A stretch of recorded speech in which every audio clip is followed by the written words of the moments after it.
वंदे मां शारदे। आज हम आपको सिखाने जा रहे हैं वक्रोक्ति अलंकार। वक्र का मतलब होता है टेढ़ा, और ये वक्रोक्ति शब्द जो है ये भी दो शब्दों से मिलकर बना है। वक्र प्लस उक्ति। वक्र का मतलब होता है टेढ़ा, उक्ति माने कथन, यानी किसी बात को टेढ़ा मेढ़ा करके कहा जाए। और भाषा कैसी हो, उसमें व्यंग्यात्मक भाषा हो, उलाहने भरे शब्द हो, तो वहाँ पर होता है हमारा वक्रोक्ति अलंकार। इसको हमने परिभाषा के माध्यम से आपको बताया है। देखिए, काव्य में जहाँ वक्ता के बोले शब्दों से अलग ही अर्थ निकलता हो, भाषा व्यंग्यात्मक होती है। व्यंग और उल्लाहना से वक्र अर्थात टेढ़ी उक्ति की जाए, वहां पर वक्रोक्ति अलंकार होता है। एग्जाम्पल देखिए, विष्णु कहा अस बेहसी तब बोले सकल दिशिराज, बिलग बिलग होई चलहु सब निज निज सहित समाज। देखिए, यहाँ पर जो शिव पार्वती का विवाह हो रहा है तो समय सब बारात में जा रहे हैं, और बारात में जाते समय जो भगवान शिव हैं उनकी बारात का तो सब जानते हैं, सबका जो ढंग है, उनके जो संगी साथी हैं उनका ढंग तो बिल्कुल ही निराला है। और विष्णु जी के साथ के जो जितने संगी साथी हैं, विष्णु भगवान खुद ही सुंदर हैं, देखने के में सबसे सुंदर हैं वो। तो उनको वो क्या जब बारात चलती है तो जो शिव के बारात में व्यक्ति होते हैं, जो शिव के साथ होते हैं, वो कैसे होते हैं? किसी के एक आंख है तो किसी के बहुत सारी आंखें हैं, किसी के बिल्कुल भी नहीं है। किसी के एक हाथ है तो किसी के बहुत सारे हैं, किसी के एक पैर है तो किसी के बहुत सारे पैर हैं, या कोई बिना पद के है यानी बिना पैरों के भी है, बिना मुख के भी कोई है। तो ऐसे लोगों को देखकर, ऐसी बारात को देख करके कोई भी डर जाएगा। तो ऐसे में व्यंग करते हुए जो विष्णु जी हैं वो बोलते हैं, भाई देखिए, बिलग बिलग हुई चलो सब, विष्णु कहा बेहसी तब बोले सकल दिशिराज, बिलग बिलग हो चलो सब, आप सब अलग अलग होकर चलिए, निज निज सही समाज, यानी अपने अपने समाज के साथ। समाज का मतलब अपने अपने संगी साथियों के साथ चलिए, मतलब हमारे साथ एडजस्ट मत होइए, हमारे साथ मत चलिए। तो यहाँ पर क्या है, विष्णु के कथन में क्या है, यहाँ पर उक्ति है। कैसी है? वक्रोक्ति है। उक्ति है, किस प्रकार की उक्ति है? वक्रोक्ति है, इसलिए यहाँ पर वक्रोक्ति अलंकार है। अगला एग्जाम्पल देखिए आप, को तुम हो इत आए कहाँ से, घनश्याम वो तो कितहु बरसो, नहीं मोहन है प्रिय फिर क्यों फरकत पाए। अब देखिए, घनश्याम जो है भगवान कृष्ण के लिए जो है प्रयोग किया गया है।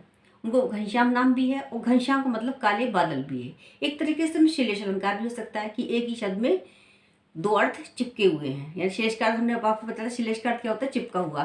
तो यहाँ पर श्लेष अलंकार भी हो सकता है, लेकिन विशेष क्या है? विशेष यहाँ पर वक्रोक्ति अलंकार है।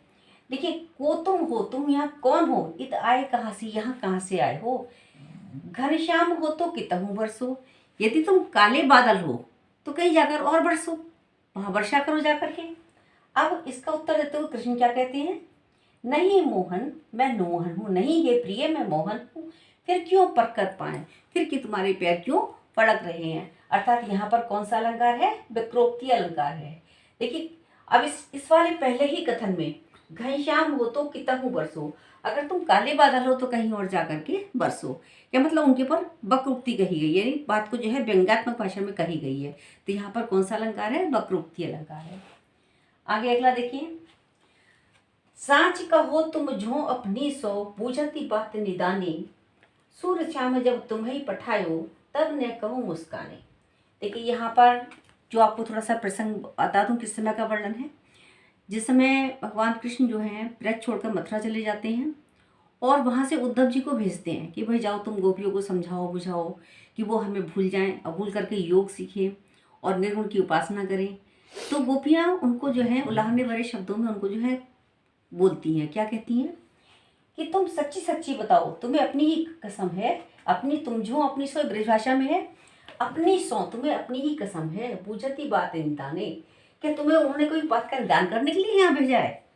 सूर्य श्याम जब तुम्हें पठायो, सुदास जी कहते हैं जब कृष्ण ने तुम्हें यहाँ पर भेजा था तो क्या कुछ मुस्कुराए भी थे? अर्थात उनको जो लगता है कि जो बात वो कहने जा रहे हैं वो गोपियों की समझ बिल्कुल नहीं आ रही है। तभी गोपियाँ उनको लहाने भरे शब्दों में कहती हैं, जब कृष्ण ने तुम्हें यहाँ हमें ये समझाने के लिए भेजा था तब वो कुछ मुस्कुराए भी थे। अर्थात वो जानते थे कि ऐसा नहीं हो सकता, क्या वो उन्होंने मुस्कुरा कर कही थी ये बात। तो यहाँ पर कौन सा अलंकार है? वक्रोक्ति अलंकार है। आगे देखिए अन्य उदाहरण। वक्रोक्ति अलंकार का अन्य उदाहरण देखिए, सचिव वैदिक गुरु तीन जो, प्रिय बोलहि भय आस, राज धर्म तन तीन कर, होयहि बेगई नास। ये पंक्ति उस सुंदरकांड से ली गई है और इसमें उस समय का वर्णन है जब हनुमान जी आते हैं और लंका का विध्वंस करके चले जाते हैं। और लेकिन रावण को तभी भी नहीं लगता है कि ऐसा कुछ हो जाएगा कि वो लंका जल गई, कोई बात नहीं है, उसको कोई फर्क नहीं पड़ता। क्यों? क्योंकि उसे समझाने वाले कौन लोग हैं? जो उसके मंत्री हैं, वो आदि उसको क्या कर रहे हैं? हंस के बिता रहे हैं, उसको हंस रहे हैं, हंस के छोड़ दे रहे हैं। अरे भी कुछ नहीं होगा, तुम तो बहुत महान हो, इतने शक्तिशाली हो, तुम्हें तो अमरता का वरदान मिला हुआ है, तुम्हारे पास तो अमृत है, तुम कभी मरोगे ही नहीं, किसी से नहीं मरोगे। तो उसको जो है उसके डर से, देखिए जहाँ पर डर होता है किसका, किसी राजा का हो, किसी तानाशाह का हो, किसी का भी हो, तो वहाँ पर क्या होता है, जो उसके मंत्री होते हैं या जो भी लोग होते हैं वो उसको क्या करते हैं, कभी भी उसका साथ किस तरीके से देते हैं, उसी के रंग में रंग जाते हैं। कहते हैं नहीं भाई, क्योंकि उन्हें भी डर लगता है अगर हम सही बोलेंगे तो ऐसा ना हो कि हमारा भी कुछ अनिष्ट हो जाए। इसलिए यहाँ पर तुलसीदास जी ने कहा सचिव वैद्य गुरु तीन, जो मतलब मंत्री, वैद्य और गुरु, यदि ये तीन लोग जो हैं अगर प्रिय बोलते हैं, किस चीज़ को छोड़कर, मतलब भले वो दिल से खुश ना हो लेकिन भय के वशीभूत होकर के और क्या करते हैं, और या उन्हें कोई हित हो, हित की आशा हो कि भाई हम इनकी निगाह में अच्छे बने रहेंगे, अगर उनके दिमाग में भी बात होती है तो क्या होता है, तो वहाँ पर क्या होता है, राज धर्म तन तीन कर, यानी राज्य, धर्म और शरीर, इन तीनों का ही शीघ्र नाश हो जाता है, यानी शीघ्र ये नष्ट हो जाते हैं। तो ये बात किसने कही है? विभीषण जो है वो रावण अपने भाई, बड़े भाई को समझा रहे हैं। तो इसको वक्र ढंग से कहा गया, वक्रोक्ति कही गई है। किसको लिखा है उन्होंने साथ में? जो व्यंग के लिए शब्द लिए उन्होंने सचिव, वैद्य और गुरु, इन तीन शब्दों के बारे में, तीन लोगों के बारे में उन्होंने बताया है कि भाई ऐसा, अगर ये लोग ऐसा करते हैं और ये लोग तुम्हारे साथ में ही हैं, तो यहाँ पर क्या है, वक्रोक्ति अलंकार है। यानी इस ढंग से उन्होंने समझाया, लेकिन रावण की समझ में फिर भी नहीं आया। अगला एग्जाम्पल देखिए, आवत संग न जात संगाती, कहा भयोदरी बांधे हाथी। देखिए ये भी रावण से संबंधित है या सभी हर व्यक्ति से संबंधित है। ये जो आपके लिए उदाहरण हम लेके आए हैं, कहा जाता है कि 1,00,000 पूत 1,25,00,000 नाती, तागा रावण घर दिया ना बाती। यानी इसके 1,00,000 पूत थे, 1,25,00,000 नातियाँ थी, लेकिन उस घर, रावण के घर में उसकी मृत्यु के पश्चात कोई भी दिया बाती करने वाला नहीं था, उजाला करने वाला नहीं था।